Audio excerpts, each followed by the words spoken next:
ముందుగా మీడియా మిత్రులకి ధన్యవాదాలు. నా పేరు Nirosha Ubbalapalli, BRS legal cell state women wing. ఈ రోజు ప్రెస్ మీట్ ముఖ్య ఉద్దేశం ఏంటంటే, రాష్ట్రంలో బుల్డోజర్ ప్రభుత్వం నడుస్తుంది.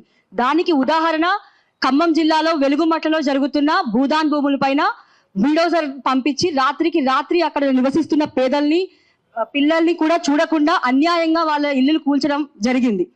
సో ఇక్కడ భూదాన్ భూములు అంటే ఫస్ట్ అది పేదలకి ఇచ్చే భూమి. అది 1954 నుంచి 1985 వరకు కూడా 62 ఎకరాల 7 కుంటల భూమి రెవెన్యూ రికార్డ్స్ లో ఉంది. కానీ ఇక్కడ ఒక విషయం గ్రహించాలి, 1898 లో ప్రైవేటీకరణ చేసి కొంతమంది రిజిస్ట్రేషన్స్ చేసుకున్నారు. ఆ రిజిస్ట్రేషన్స్ ని 2013 లో హైకోర్టు క్యాన్సిల్ చేసింది. హైకోర్టు క్యాన్సిల్ చేసిన తర్వాత కూడా వాళ్ళు గవర్నమెంట్, అప్పుడున్న కాంగ్రెస్ గవర్నమెంట్ కావచ్చు, ఉమ్మడి ఆంధ్రప్రదేశ్ లో ఆ సపోర్ట్ తో వాళ్ళు ఇంకా పొజిషన్ లో ఉండి అది మా భూమి అని చెప్పేసి అక్కడ వాళ్ళు పెద్ద పెద్ద భవనాలు కట్టుకొని నివసిస్తున్నారు. సో ఇంకొక పక్కన వేరే మంత్రి గారి అనుచరులు వేరే రకరకాల బిల్డింగ్లు, రకరకాల రియల్ ఎస్టేట్ వ్యాపారం చేస్తున్నారు. మధ్యలో ఈ భూదాన్ భూములు 30 ఎకరాల భూమి ఉంది. సో ఇక్కడ పేదలు నివసిస్తున్నారు. వీళ్ళని ఎట్లయినా తీసేయాలనేదే వాళ్ళ ముఖ్య ఉద్దేశం.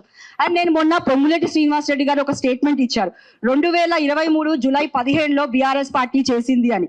అది కాదు, యాక్చువల్గా అక్కడ జరిగిన విషయం ఏంటంటే, ఎవరైతే 89లో దొంగ రిజిస్ట్రేషన్ చేసుకున్నారో అది 2013లో క్యాన్సిల్ చేస్తే దాన్ని ఏదైతే మా బీఆర్ఎస్ పార్టీ పెద్దలు పువ్వాడ అజయ్ కుమార్ గారు కావచ్చు, కేటీఆర్ గారు కావచ్చు, దాని గురించి ప్రొటెక్ట్ చేయాలనే ఆలోచనతో అక్కడున్న ప్రైవేటీకరణలో ఉన్న ప్రైవేట్ వ్యక్తుల భూముల్ని స్వాధీనం చేసుకోవడానికి ఆ రోజు వెళ్తే, ఆ రోజు కూడా అక్కడున్న ప్రజల్ని మభ్యపెట్టి దుష్ప్రచారం చేసి బురద జల్లి బీఆర్ఎస్ పార్టీ మీద అనేకమైన విమర్శలు చేసి వాళ్ళు ఈ రోజు గద్దెనెక్కారు.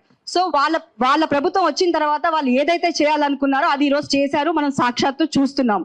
అండ్ ఇంకొక విషయము, ఇక్కడ హైకోర్టులో చాలా ఆర్డర్స్ ఉన్నాయి.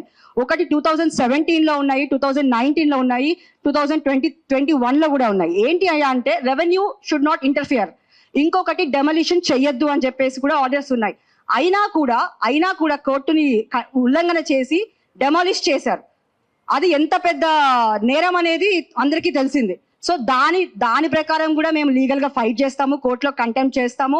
ఎవరైతే ఇంతకు ముందున్న అడ్వకేట్స్ తో కలిసి మేము దాన్ని ముందుకు తీసుకెళ్తాము. అదే కాకుండా ఇక్కడి నుంచి నేను చెప్పదలుచుకుంది ఏంటంటే, 62 ఎకరాల 7 కుంటల భూమి ఏమైంది, అది మా బీఆర్ఎస్ గవర్నమెంట్ ఉన్నప్పుడు 2017లో మా ఎంఆర్ఓ గారు 154 రెవెన్యూ దాంట్లో అఫిడవిట్ ఇచ్చారు, 62 ఎకరాల 7 కుంటల భూమి ఉంది అని చెప్పి ఇచ్చారు. సో ఆ లెక్క ప్రకారం ఆ భూమి ఏమైంది, మిగతా 30 ఎకరాల భూమి ఎక్కడికి వెళ్ళింది? సో దాని గురించి ఇప్పుడున్న ముఖ్యమంత్రి కావచ్చు, ఇప్పుడున్న ముగ్గురు మంత్రులు కావచ్చు సమాధానం చెప్పాలి. తుమ్మల గారు మొన్న ఒక విషయం చెప్పారు, లీగల్ గా ఎలా ఉంటే అలా ప్రొసీడ్ అవుతాము అని చెప్పేసి. మరి దానికి లీగల్ గా ఇన్ని కోర్ట్ ఆర్డర్స్ ఉన్నా కూడా మీరు without giving any prior notice మీరు ఎలా డెమాలిష్ చేస్తారు? దీనికి మీరు సమాధానం చెప్పాలి. అండ్ పొంగులేటి శ్రీనివాస్ రెడ్డి గారు మొన్న మీరు ఒక ప్రెస్ మీట్ పెట్టారు. ఆ ప్రెస్ మీట్ కి ముందు ఏం జరిగింది, తర్వాత ఏం జరిగింది, ఎంతమందిని మీరు భయభ్రాంతులకు గురి చేస్తున్నారు, ఇక్కడ ఉన్న పేద ప్రజలు వచ్చి మనకి సమస్య చెప్పుకోవడానికి కూడా వాళ్ళు భయపడుతున్నారు అంటే మీ ప్రభుత్వం ఏం చేస్తుంది?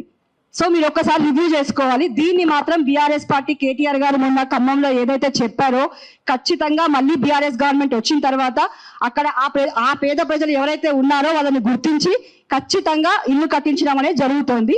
సో నేను ఇక్కడి నుంచి ఖమ్మం మంత్రులకి చాలా తీవ్రంగా, చాలా గట్టిగా చెప్తున్నాను, ఇది మీరు కనుక రివ్యూ చేసుకోకపోతే చాలా దూరం వెళ్లాల్సి వస్తుంది. ఏంటండి, ఇప్పుడు ఏదైతే మన సోదరులు చెప్పారో, డిసెంబర్ 15, 2023లో వీళ్ళకి సంబంధించిన ఒక కమిటీలో 2,42,84,000 రూపాయి కలెక్ట్ చేశారు అక్కడ ఉన్న పేదల నుండి. దాన్ని ఎప్పుడైతే ఒక అలిగేషన్ వస్తే దాని in the presence of collector గారు, సిపి గారు, ఎంఆర్ఓ గారు, ఆర్డీఓ గారు అందరి ముందర ఈ లెక్కలన్నీ చెప్పడం జరిగింది.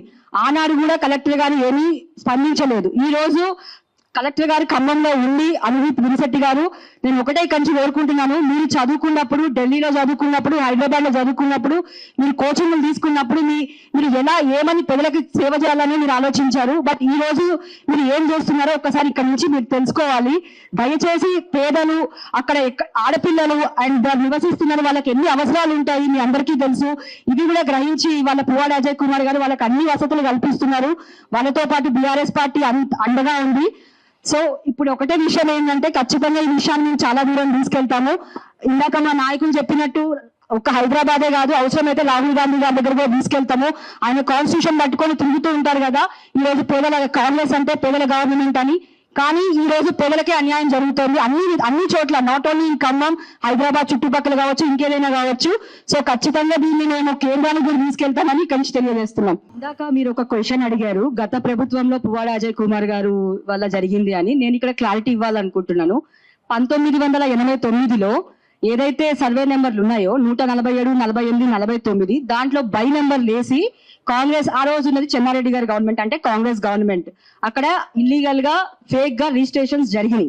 సో దాన్ని 2013లో హైకోర్టు క్యాన్సిల్ చేసింది. అయినా కూడా మన తెలంగాణ గవర్నమెంట్ వచ్చిన తర్వాత కూడా వాళ్ళు ఇంకా పొసెషన్ లోకి వస్తుంటే 2017 ఆ టైంలో పువ్వాడ అజయ్ కుమార్ గారిని గుర్తించి పేదలకు ఇచ్చిన భూమిని ఇంకా ప్రైవేట్ వ్యక్తులే దాంట్లో ఉంటున్నారని చెప్పేసి వాళ్ళని వెకేట్ చేయాలనే ఒక ఉద్దేశంతో ఆ రోజు ఆ చర్య తీసుకున్నప్పుడు అదే కాంగ్రెస్ గవర్నమెంట్ ఏదైతే ప్రతిపక్షంలో ఉండి పువ్వాడ అజయ్ కుమార్ గారి మీద దుష్ప్రచారం చేసి బీఆర్ఎస్ పార్టీ మీద కూడా బురద జల్లి ఈ రోజు అనేకమైన విమర్శలు చేసి గద్దెనెక్కింది. సో నేను ఇక్కడ క్లారిటీ ఇవ్వాల్సింది ఒకటే ఏంటంటే, ఆ రోజు కూడా పువ్వాడ అజయ్ కుమార్ గారు ఈ పేదల గురించే చేసింది నిజం. సో ఏదైతే ఆ రోజు కాంగ్రెస్ గవర్నమెంట్ ప్రతిపక్షంలో ఉండి విమర్శించిందో అది తప్పుడు ప్రచారం అని ఇప్పుడు తెలిసిపోయింది. ఎందుకంటే వాళ్ళు గవర్నమెంట్ లోకి రాగానే కూలగొట్టేసారు. సో ఇది ఇక్కడ మనం ఆల్రెడీ చూస్తున్నాం కదా. సో దానికి నేను క్లారిటీ ఇవ్వాలనుకున్నాను ఇందాక సోదరుడు అడిగినందుకు.